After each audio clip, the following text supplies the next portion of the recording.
അസ്സലാമു അലൈക്കും വറഹ്മത്തുള്ളാഹി വബറകാത്തു.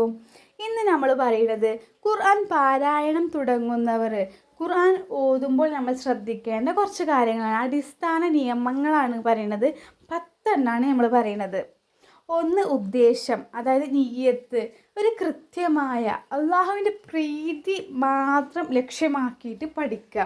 അതായത് ആർക്കാനും വേണ്ടി ഓക്കാനിച്ചിട്ടല്ലാതെ അള്ളാഹുവിൻ്റെ പ്രീതി നമുക്ക് കിട്ടും, അള്ളാഹുവിന് നമുക്കൊരു പ്രത്യേക ഒരു ഇതുണ്ടാവും എന്നുള്ള നല്ല നിയ്യത്തോടു കൂടി നമ്മൾ നല്ലൊരു ലക്ഷ്യം വെച്ചിട്ട് ഖുർആൻ പഠിക്കാൻ വേണ്ടിയിട്ട് നിൽക്കുക, ഖുർആൻ ഓതാനൊക്കെ വേണ്ടിയിട്ട് നിൽക്കുക.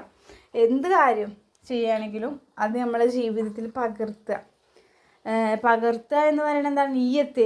എന്തിനും ഏതിനും നിയ്യത്ത് അറിയില്ലേ, അതേപോലെ. രണ്ടാമത്തേത് പറയുന്നത് വുദൂവോട് കൂടി ഖുർആൻ ഓതുക. നമ്മൾ ചിലപ്പോൾ നമ്മൾ അദ്കാറൊക്കെ ഉണ്ടാവും, ഇത് ഖുർആനല്ലല്ലോ, അപ്പോൾ അതുകൊണ്ട് ഞാൻ വുദൂ എടുക്കണില്ല അങ്ങനെയൊന്നും പറയാതെ നമ്മൾ ഖുർആൻ ഇനി അത് ഏതായിക്കോട്ടെ, ദിക്റായിക്കോട്ടെ അദ്കാറായിക്കോട്ടെ, അതിലുള്ള യാസീൻ. ഇപ്പോൾ നമ്മൾ മജ്ലിസ് നൂറൊക്കെ ചൊല്ലുമ്പോൾ അതിൽ സൂറത്ത് യാസീൻ ഉണ്ടല്ലോ, അവ നമുക്ക് അത് മജ്ലിസ് നൂറല്ലേ പറഞ്ഞാൽ നമ്മൾ അതിന് നിസ്സാരാക്കി കാണാതെ ഖുർആൻ നമ്മൾ എന്താണോ ഓതുന്നത് അപ്പം നമ്മൾ വുളു കൊടുക്കുക. അതിനൊക്കെ ഒരു പ്രത്യേക ഒരു ബർക്കത്ത് നമുക്ക് കിട്ടും. അത് നമ്മൾ പ്രത്യേകം ശ്രദ്ധിക്കേണ്ട കാര്യം തന്നെയാണ് കേട്ടോ. നീ അല്ലാത്തപ്പോഴും തന്നെ നമ്മൾ വീട്ടിൽ എന്ത് ജോലി ചെയ്യുകയാണെങ്കിലും, നമ്മൾ വീട്ടിൽ കൂടി നടക്കുകയാണെങ്കിലും, നമ്മൾ എന്തൊരു ഇതാണെങ്കിലും നമ്മളെ ഉദുവും മുറിഞ്ഞു കഴിഞ്ഞാൽ നമ്മൾ അപ്പോൾ ഉദു കൊടുക്കുക. അതിനൊരു പ്രത്യേക ഒരു എന്താ പറയുക, ഒരു പ്രകാശം തന്നെ, ഒരു പ്രത്യേക ഒരു അങ്ങനെ എന്തോന്ന് പറയില്ല, ഒരു നമുക്ക് തന്നെ മനസ്സിലാവും. നമ്മളങ്ങനെ ചെയ്തുകൊണ്ട് വന്നാൽ നമുക്കൊരു നൂറാനിയത്ത് നൂറ് നമുക്ക് ഉണ്ടാവും. പിന്നെ അടുത്തതായിട്ട് പറയണത് ഔദു ബില്ലാഹി മിനശ്ശൈത്വാനിർ റജീം. ഔദു ബില്ലാഹി ചൊല്ലി ആരംഭിക്കുക. ഔദും ബിസ്മി, അത് പിന്നെ മസ്റ്റാണല്ലോ അല്ലേ. ബിസ്മില്ലാഹി റഹ്മാനി റഹീം എന്ന് പറയുമ്പോൾ, ഇപ്പോൾ മൂന്നാമത്തത് നമ്മൾ പറഞ്ഞത് ഔദു ബില്ലാഹി ചൊല്ലി ആരംഭിക്കുക. നാലാമത്തത് നമ്മൾ പറയണത് ബിസ്മില്ലാഹി റഹ്മാനി റഹീം. അത് സൂറത്ത് തൗബ ഒഴികെ എല്ലാ സൂറത്തുകളിലും, സൂറത്ത് തൗബയുടെ ആയത്തുകളിലല്ലാതെ, സൂറത്ത് തൗബയിലല്ലാതെ മറ്റുള്ള എല്ലാത്തിനും നമ്മൾ ഔദു ബിസ്മി ചൊല്ലുക. സൂറത്ത് തൗബയിൽ മാത്രം അഊദു ബില്ലാഹി മിനശ്ശൈത്വാനിർ റജീം ഓതുക. ഇനി അഞ്ചാമത്തതായിട്ട് നമ്മൾ പറയണത് തജ്വീദ് നിയമങ്ങൾ പാലിച്ച് പതുക്കെ വ്യക്തമായിട്ട് ഓതുക. നമ്മൾ അതിപ്പോൾ യാസീനല്ലേ, ഞാൻ എന്നും യാസീൻ ഓതുന്നതാണ്, മുൽക്ക് സൂറത്ത് ഓതുന്നതാണ്, വാക്യം ഓതുന്നതാണ്.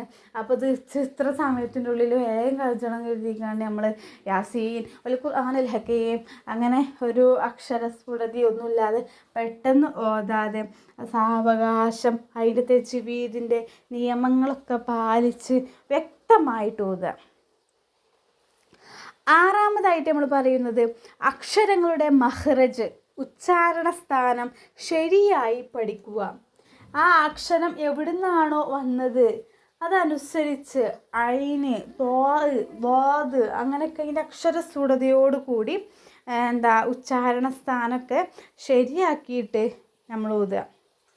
7 മദ്, കൽക്കല, ഹുന്ന തുടങ്ങിയ അടിസ്ഥാന തജ്വീദ് നിയമങ്ങൾ ക്രമേണ നമ്മൾ പഠിച്ചു കാണ്ട് അതിനനുസരിച്ചിട്ട് നമ്മൾ ഓതുക. എട്ടാമതായിട്ട് പറയുന്നത് നമുക്ക് ആരാണോ നമ്മളെ തെറ്റുകളൊക്കെ തിരുത്തി തരുന്നത്, ഇപ്പോൾ നമ്മൾ ഈ യൂട്യൂബിൽ നിൻ്റേതല്ലാത്ത വേറെ ഏതെങ്കിലും ഉസ്താദിൻ്റെ ഏതെങ്കിലും ക്ലാസ് കാണുകയാണെങ്കിലോ അല്ലെങ്കിൽ നിങ്ങൾക്ക് ആരെങ്കിലും പറഞ്ഞു തരികയാണെങ്കിലോ അത് സന്തോഷത്തോടെ സ്വീകരിച്ചിട്ട് വീണ്ടും പരിശീലിക്കുക. അല്ലാതെ ഓല് വലിയ ആൾ വിചാരിച്ചിട്ട് അങ്ങനെ നമ്മൾ പറയാതെ, നമുക്കൊരു തെറ്റാണല്ലോ അത് തിരുത്തണത് നല്ലതാണല്ലോ കരുതി നല്ല ആത്മാർത്ഥമായിട്ട് സന്തോഷത്തോടു കൂടി നമ്മളത് സ്വീകരിച്ചിട്ട് നമ്മൾ ആ തെറ്റ് തിരുത്തുക. ആർക്കും ഉപദേശമോ തെറ്റ് തിരുത്തുന്നതോ വലിയ ഉള്ള കാര്യമില്ല അല്ലേ. അപ്പോൾ ഖുർആനിൻ്റെ കാര്യത്തിൽ നമ്മളങ്ങനെ കരുതാൻ പാടില്ല. ഒരറിവ് നമ്മളെക്കാട്ടിൽ നമുക്ക് എല്ലാവർക്കും വ്യത്യസ്തങ്ങളായ അറിവുകളാണ്. അപ്പോൾ എന്തെങ്കിലുമൊക്കെ തെറ്റ് കണ്ടാൽ നമ്മൾ തിരുത്തുക.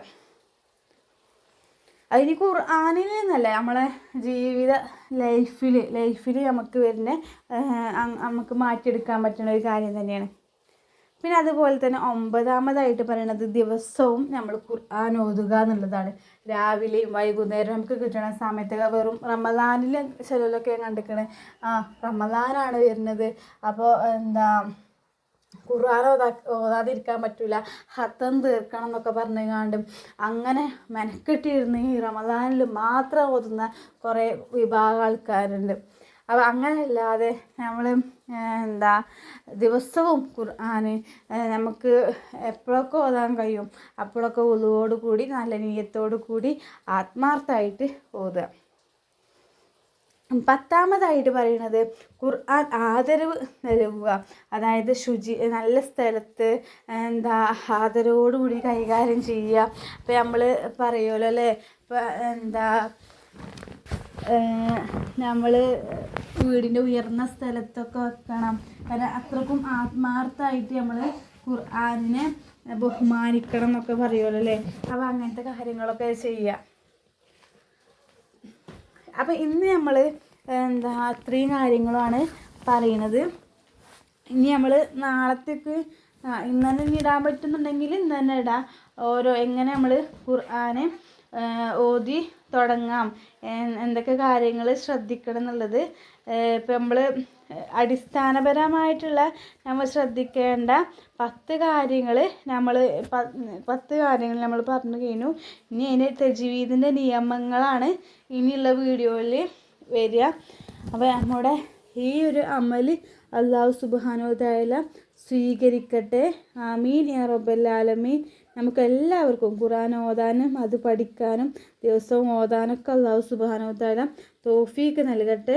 ആമീൻ യാ റബ്ബൽ ആലമീൻ. ഇൻഷാ അല്ലാഹ് പുതിയൊരു വീഡിയോ ആയിട്ട് ഇനിയും കാണാം. അസ്സലാമു അലൈക്കും വറഹ്മത്തുള്ളാഹി വബറകാതുഹു.